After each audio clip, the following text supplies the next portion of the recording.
Tu peux être dans la folie, par exemple. Je sais qu'il y a des personnes qui ont l'impulsivité au niveau des achats. Moi, je sais que j'étais comme ça. Dieu merci, il m'a délivré de cette folie-là.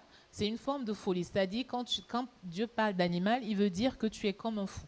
Quand tu ne marches pas par l'esprit, tu es comme quelqu'un qui est comme un fou. Tu ne réfléchis pas avant de poser des actes. Tu fais des choses, tu ne mesures pas les conséquences. Mais la marche par la chair, il faut savoir qu'elle a beaucoup de conséquences. Et donc, je suis en train de dire tout à l'heure que je me souviens, quand je n'étais pas encore convertie, et même au début de ma conversion, je marchais aussi par la chair. Pourtant, j'avais donné ma vie au Seigneur, mais je ne marchais pas encore par l'esprit. Et je sais que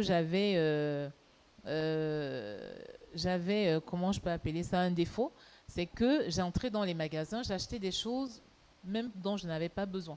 Et il y a beaucoup de personnes comme ça. Je sais, on est dans un pays où on nous montre les choses facilement, on nous donne les facilités pour avoir des crédits, mais tu n'as pas besoin, par exemple, de prendre un crédit pour t'acheter les habits.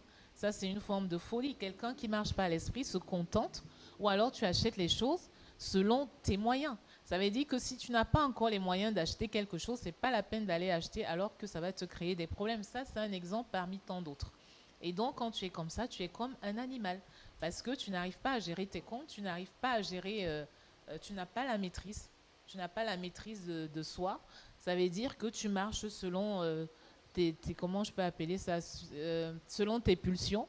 Ça te passe à l'esprit d'acheter telle chose, tu achètes. Tu arrives dans un magasin, tu n'avais pas prévu d'acheter quelque chose, tu achètes. Comme je parlais tout à l'heure, l'idolâtrie du mariage, il y a des femmes comme ça, le mariage, ça devient une obsession. Dieu n'est pas contre le mariage, Dieu n'est pas contre qu'on se divertisse, mais il dit que chaque chose en son temps.